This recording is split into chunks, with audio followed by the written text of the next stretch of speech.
Et les organisateurs de ce colloque qui nous ont permis de présenter cette communication. Je suis ravi d'être parmi vous aujourd'hui. Donc, ma communication s'intitule La e-participation citoyenne au service du développement durable des territoires, cas des zones sensibles touristiques du littoral de la wilaya de Jijel.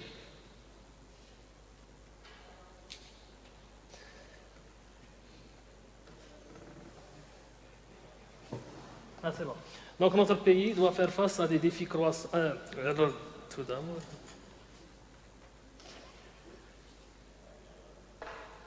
Alors, votre travail va s'articuler sur ces points, donc une introduction, une présentation de les participations à l'heure du numérique, état de fait des sites touristiques sensibles. On va présenter un cas concret d'un projet participatif, qui est un projet d'un village à Shri'a Aziyama Moussouria. Et nous allons passer aussi à des solutions et participatives des visiteurs et citoyens, et à la fin une conclusion.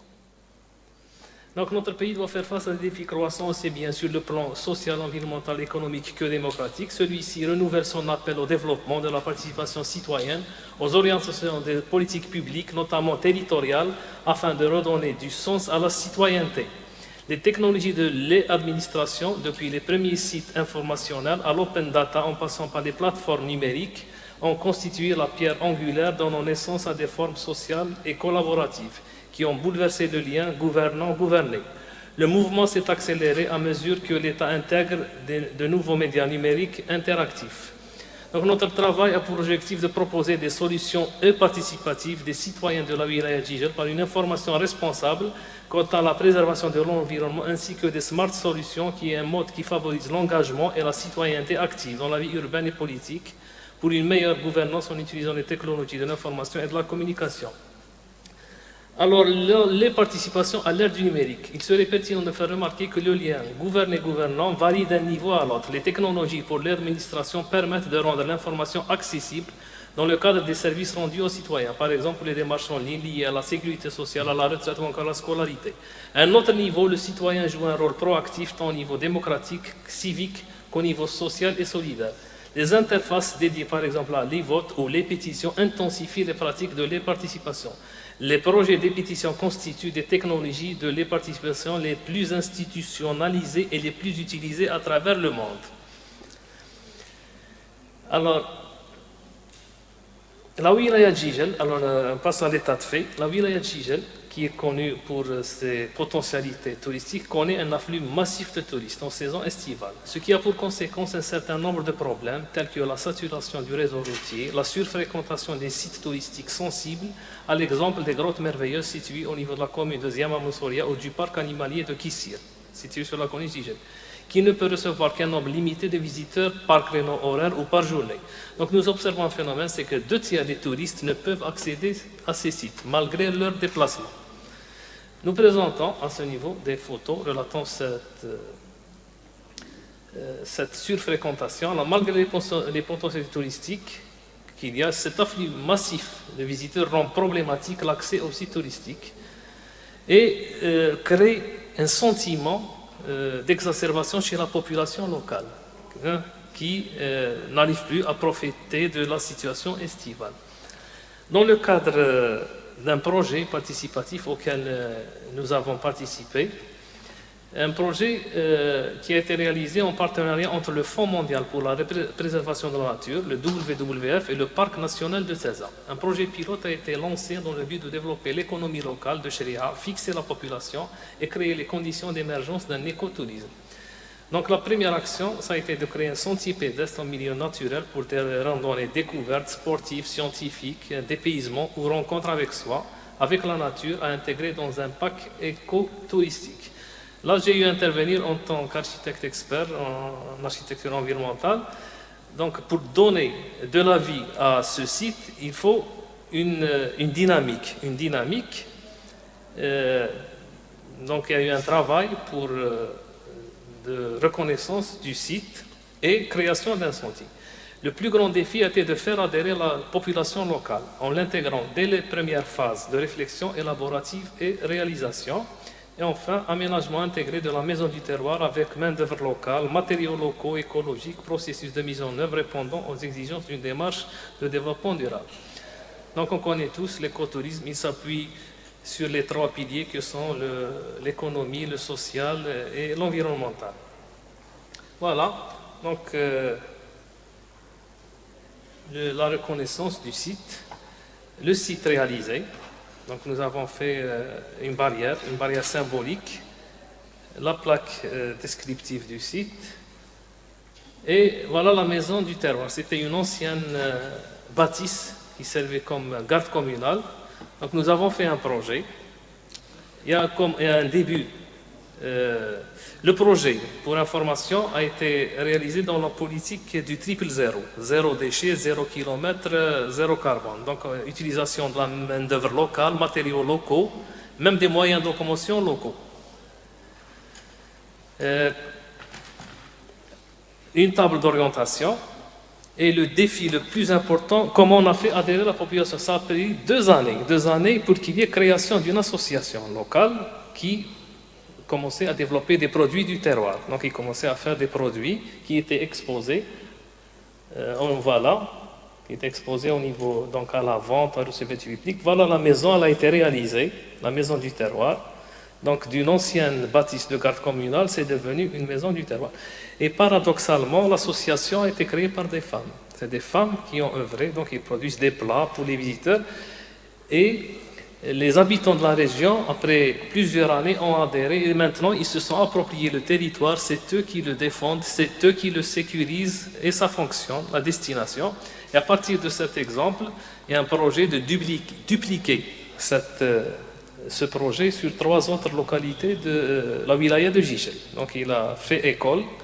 Nous sommes en train de préparer 3 autres circuits de randonnée. Je ne dis pas GR, grande randonnée, on est encore à randonnée.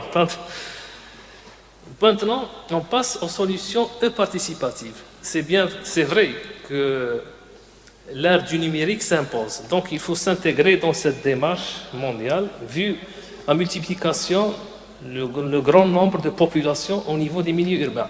Vous allez me dire que ces expériences vont être dans des endroits extramuros, mais ça sert de projets pilotes qui vont être dupliqués au niveau de nos villes. Donc, il y a eu une proposition à travers. Il y a un travail qui se fait au niveau des startups, au niveau de notre université. Il y a des solutions, des web solutions qui sont en train d'être proposées et qui, j'espère, vont avoir un prolongement dans notre vie à travers des applications. Donc, nous proposons des solutions participatives à travers des applications numériques permettant la gestion et l'orientation des flux des visiteurs par des réservations via créneaux horaires ou journées à réserver utilisant des sites web de la municipalité ou des agences spécialisées institutionnelles, ce qui contribue à un équilibre entre croissance et surtourisme, permettant aux citoyens d'exprimer pleinement leur avis au sujet des politiques de gestion à adopter et aux visiteurs d'adopter une démarche responsable pour la gestion durable des territoires en général et de l'activité touristique en particulier, créant une harmonie entre population locale et visiteurs. C'est-à-dire que ces solutions, ces web solutions qu'on va voir tout à l'heure, elles vont démarrer sur le principe d'un business model qui est B2B. B2B, c'est business to business, c'est-à-dire les développeurs vont vendre ces solutions à des agences étatiques.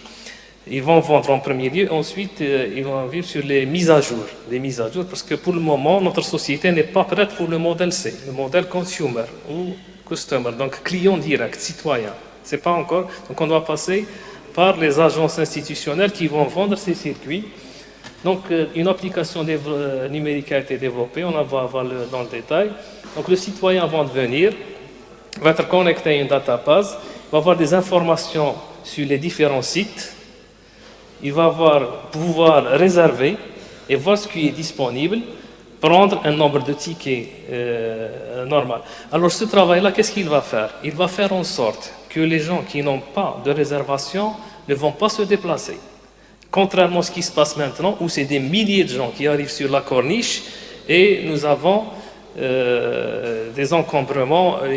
Par exemple, on faisait Jijel Aouana en 15 minutes, en période de pointe, vous la faites en 4 heures. 4 heures, 5 heures. Donc ça va réduire le nombre de visiteurs. Ça va réduire le nombre de visiteurs, leur offrir des services de qualité au niveau des sites, et ça va diminuer l'exacerbation de la population locale. Donc, il va y avoir une harmonie entre visiteurs, population locale, gestion des flux. L'application permet aussi, à chaque fois qu'on est dans un endroit avec un QR code, de connaître ce qui se passe, de vous faire découvrir l'endroit où vous êtes, de vous faire découvrir l'environnement, le nombre de populations qui est autour. Donc vous êtes en temps réel informé de votre situation et des potentialités du site et peut même vous guider. Enfin, toutes ces informations qui sont au niveau d'un serveur vont pouvoir gérer des alertes pour la gestion publique, c'est-à-dire qu'on va avoir par la saturation du réseau, l'application ne peut pas faire, on ne peut pas concurrencer Uncle Google, donc on se connecte à Google Maps en termes d'encombrement, donc elle va nous donner situation de saturation du réseau routier.